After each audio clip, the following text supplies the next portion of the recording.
Good morning.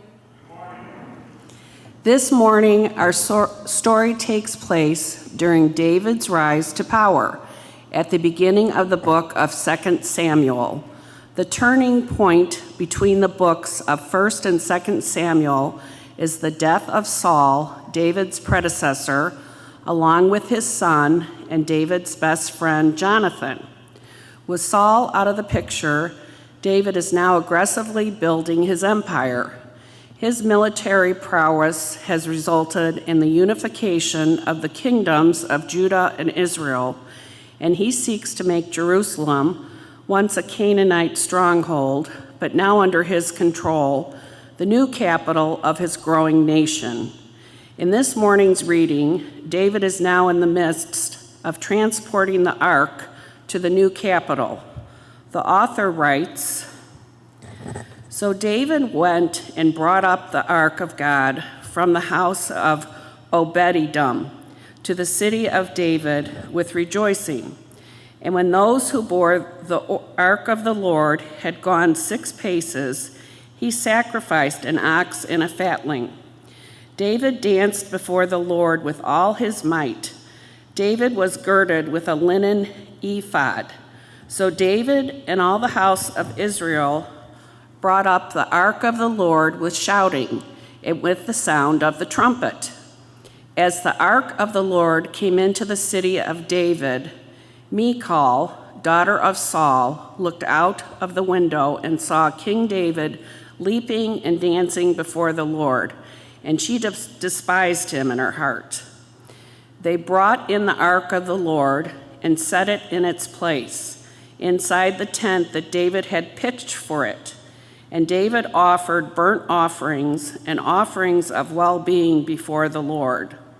When David had finished offering the burnt offerings and the offerings of well-being, he blessed the people in the name of the Lord of hosts and distributed food among all the people. The whole multitude of Israel, both men and women, to each a cake of bread, a portion of meat, and a cake of raisins. Then all the people went back to their homes. David returned to bless his household, but Michal, the daughter of Saul, came out to meet David and said, 'How the king of Israel honored himself today, uncovering himself today before the eyes of his servants' maids, as any vulgar fellow might shamelessly uncover himself,' David said to Michal. 'It was before the Lord who chose me in place of your father and all his household to appoint me as prince over Israel, the people of the Lord, that I have danced before the Lord. I will make myself yet more contemptible than this, and I will be abased in my own eyes. But by the maids of whom you have spoken, by them I shall be held in honor.' And Michal, the daughter of Saul, had no child to the day of her death." Here ends this morning's reading. Thanks be to God for these words of life. For our summer sermon series of the Clickbait Gospel, not that it's a competition, but I feel like I'm winning as far as sermon titles go, I would click on this article. The phone rings. It's the first day of my freshman year of college. My roommate moved in before I did. So after my family hugged and kissed me goodbye, it was just the two of us. We had sort of a long, thin room, and our beds were sort of on one side and parallel, lofted, with our desks below them. And so we're essentially sitting back to back at our desks, if you can sort of imagine that. And it's an awkward silence. We don't really know each other, so we're pretending like there's important stuff in our inboxes. And the phone rings.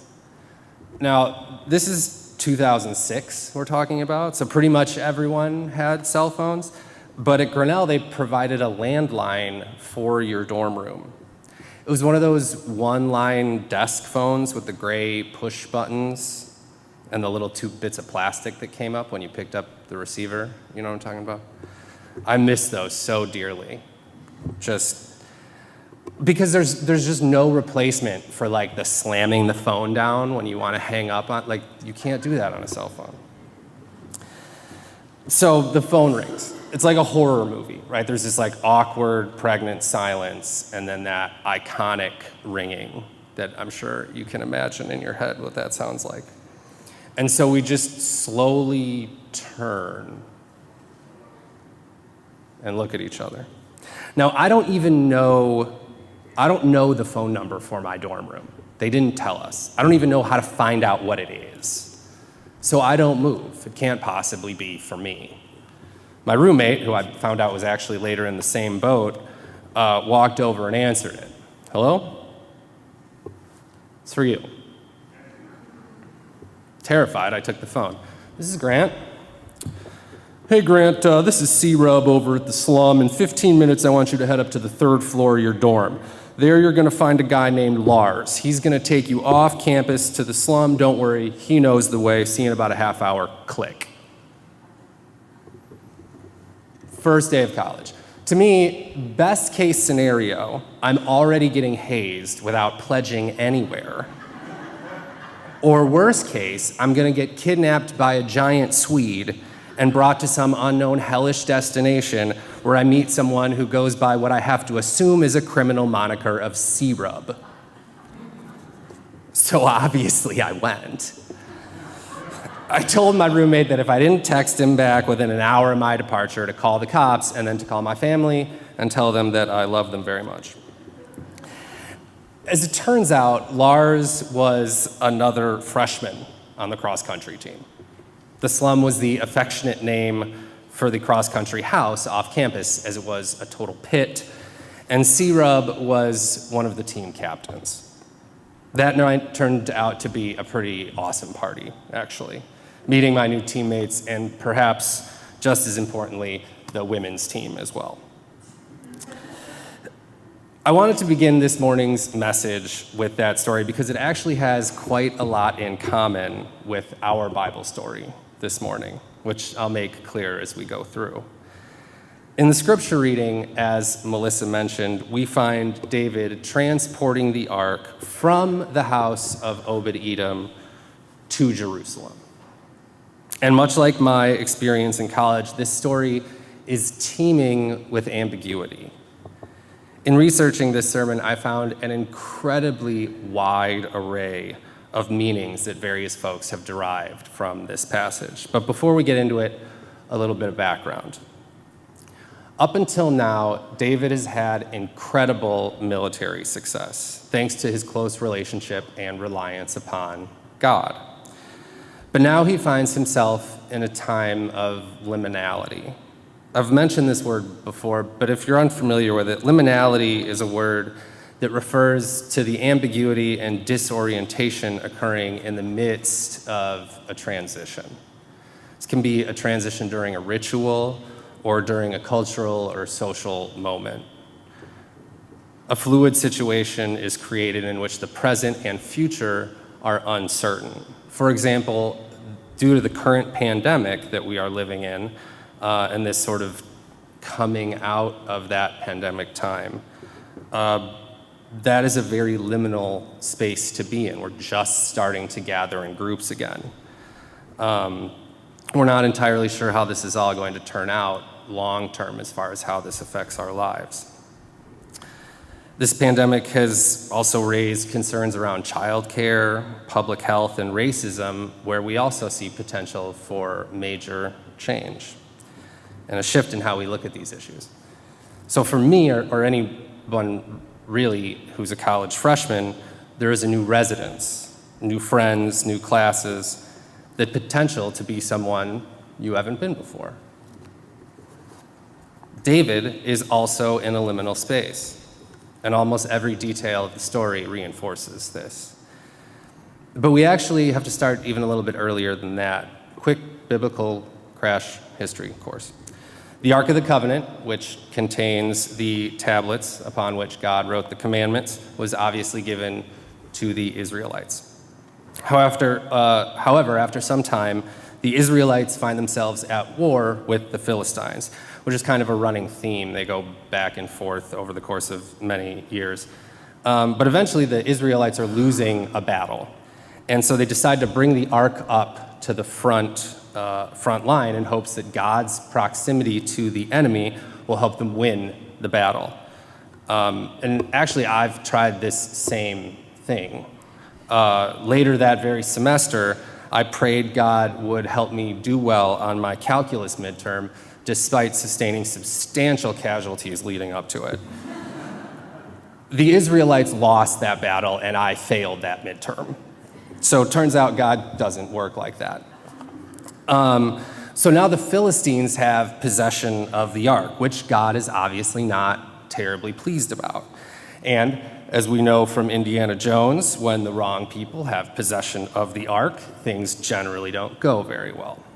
The Philistines' faces don't melt or explode, but they are afflicted with all kinds of bodily ailments, leading them to just putting the ark on a cart and letting the mules drive it off into the sunset. They've had enough. So the ark winds up at this guy Abinadab's house where it stays. And everyone just kind of forgets about the ark for 20 years. I don't write the story. It seems very unlikely to me. I don't know how you forget about something like that. But nonetheless, 20 years pass, and then David sees an opportunity.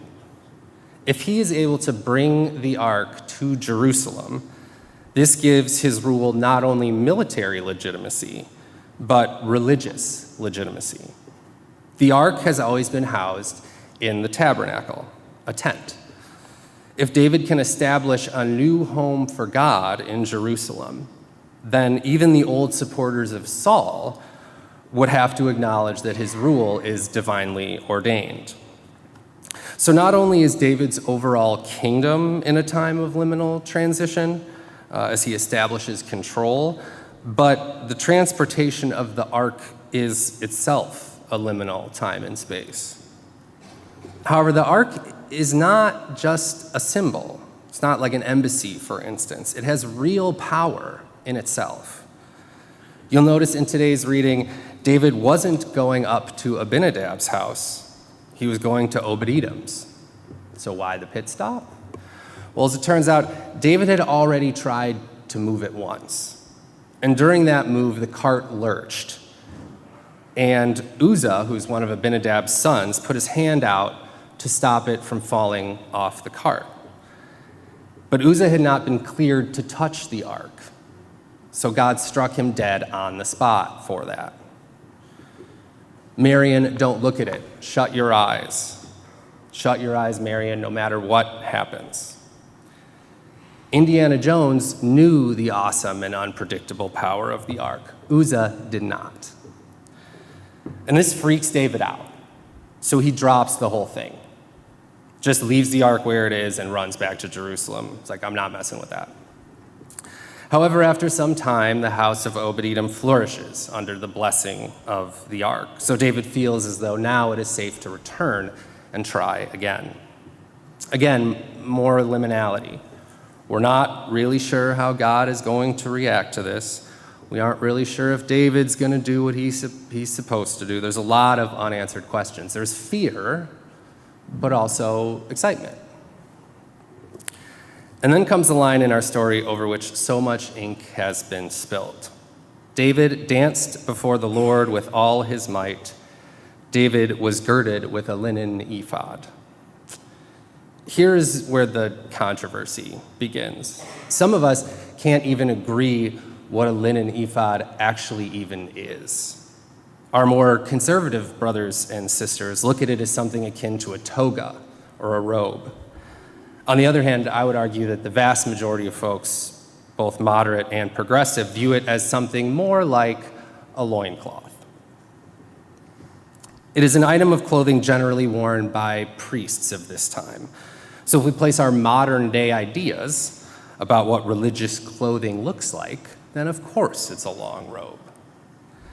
However, that is most likely not the case, and there is support for this later on in the passage. After David dances with all his might, there's a big party afterwards with music and feasting. I see this something as akin to a large parade with a big festival afterwards. This is indeed, remember, a political event of trying to solidify David's hold, and power as it is a religious event. But then we see the story switches gears. We see a very personal conversation between Michal, Saul's daughter and David's wife, and David. Now we know there's trouble brewing because verse 16 says, "As the ark of the Lord came into the city of David, Michal, daughter of Saul, looked out the window and saw King David leaping and dancing before the Lord, and she despised him in her heart." Despised him in her heart. So we have to assume that this is related to the leaping and the dancing. But why? When she finally gets some one-on-one time with him, she says how the king of Israel honored himself today, uncovering himself today before the eyes of the servants' maids, as any vulgar fellow might shamelessly uncover himself. Another way to translate this is exposing himself. That's another fair translation. How the king of Israel honored himself today, exposing himself before the eyes of his servants' maids, as any vulgar fellow might shamelessly expose himself. And here is where what the reader brings to the text can strongly influence what the reader takes from the text. I read commentaries explaining that this was, in fact, a metaphor. That Michal is not upset because David literally exposed himself, but because he exposed himself as being fraudulent, for wearing religious clothing during a religious ritual in which he is not a priest, but a king. That David's dance was a perfectly appropriate liturgical dance for this kind of occasion. Now, I know that a lot of the Bible is meant for metaphor, but this passage seems pretty straightforward to me. Ted Jennings, one of my favorite professors at CTS, claims that the text associates it being the dancing, with a term that seems to refer to cavorting, disporting, gambling. Disporting meaning enjoying oneself unrestrainedly, and cavorting carrying with it sexual connotations. If you need further proof that this isn't your average dance, the same Hebrew word is used in the 13th chapter in the book of Isaiah. The setting is the destruction of Babylon, where no semblance of civilized society remains. Only the wildest of beasts can take refuge in the destruction. And it is there that, quote, goat demons will dance, or cavort. Goat demons. I just don't see goat demons doing some kind of proper liturgical dance that these interpreters want this story to be about. And interestingly, when this story is retold in the book of Chronicles, this part is cleaned up a little bit, sanitized, if you will. There's no cavorting, there's no exposing. So also David's interaction with Bathsheba reads a lot different in that book too. So in my view, what David is doing here is clearly, well, provocative, which perhaps understandably is upsetting to Michal, his wife, because regardless of what kind of dance David was performing, he must have had some kind of wardrobe malfunction, for he exposed himself. Or perhaps he knew exactly what he was doing and he just didn't care. There's no way of us knowing what really went down while he was dancing, what anyone actually saw. There's a lot of ambiguity. And we can see this today, I think, in certain styles of swimwear, that sometimes clothing, though it may decently cover the body, may be intentionally designed to indecently draw attention to certain parts of it. The dance, the clothing, it is all very ambiguous, liminal. Unfortunately, there is really no way to know Michal's true motivations here. She is, after all, the daughter of a former king.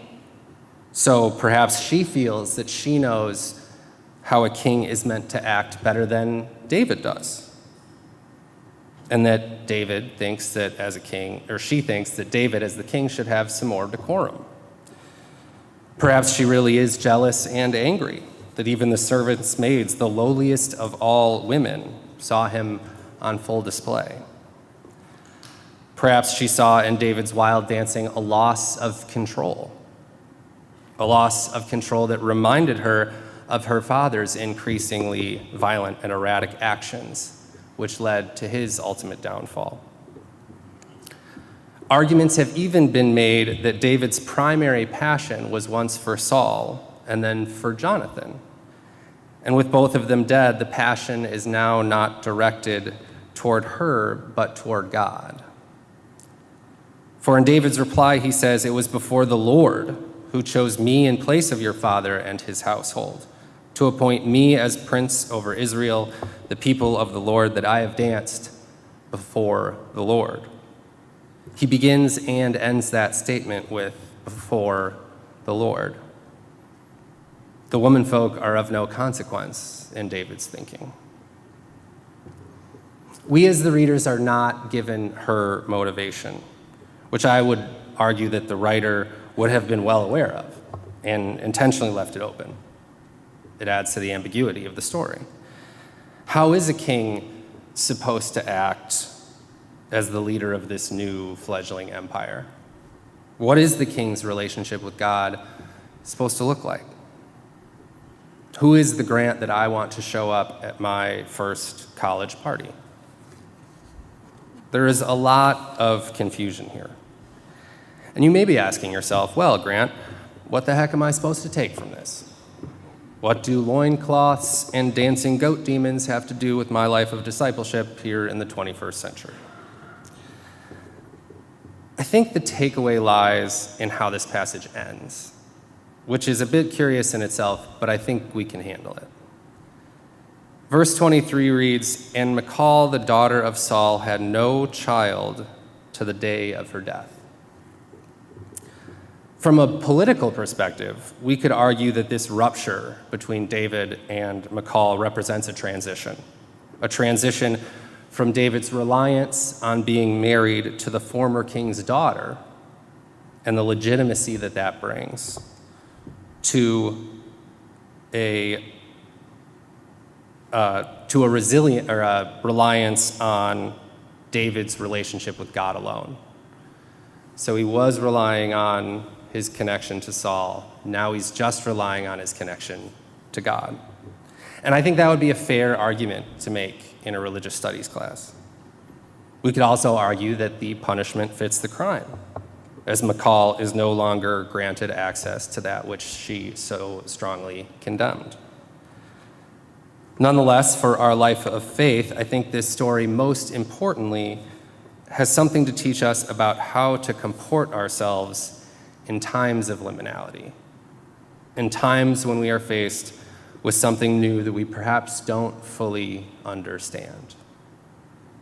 Michal witnesses David doing something new, something edgy, something decent people in decent company would not approve of, and she condemns it. And she, along with any chance of Saul's bloodline continuing in a royal role, are abruptly written out of the story. During my time at Grinnell, I was blessed with an introduction to many progressive ideas that simply weren't present, or at least not talked about here in the burbs in the early 2000s. I was introduced to gender-neutral bathrooms on dorm floors, to Love Your Body Week as a celebration of the beauty of all different kinds of bodies, to meeting trans folk, to learning that race is a social construct. Many of these things were initially surprising, if not downright shocking, to a sheltered kid from Western Springs. Only a few weeks after that inaugural party, I went to my first drag show, where all the money raised went to HIV/AIDS research. Talk about ambiguous. So many confusing feelings. And I had some friends who couldn't handle it, and they left. And many of our more conservative brothers and sisters still only accept those labels: brothers and sisters, men and women, two genders, that's it. God can't possibly be at work at a drag show. That's too strange, too foreign, too suggestive. There's too much cavorting going on.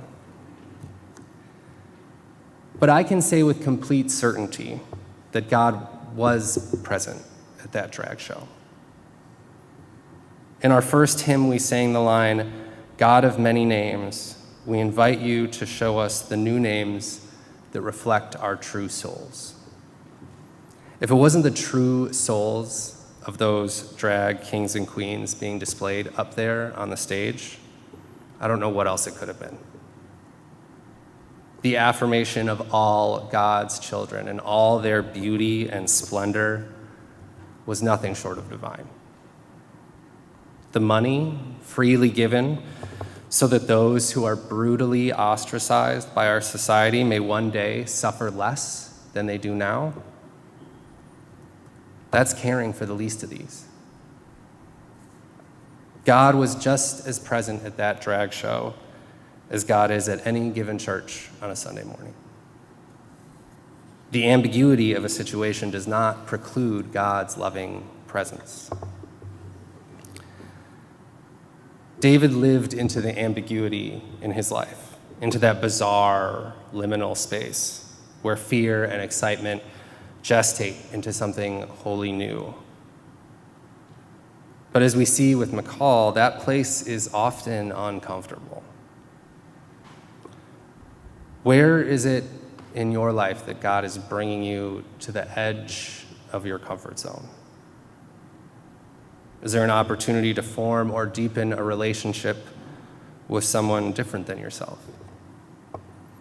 Is it grappling with participation in white privilege or transphobia or inhumane wealth distribution?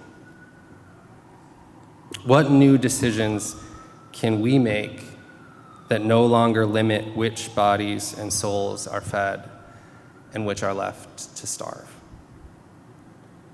Where are each of us invited to comprehend what infinite love really means? Let us lean into the liminality in our own lives so that we may build an ever-widening circle of compassion so large that the margins disappear. Amen.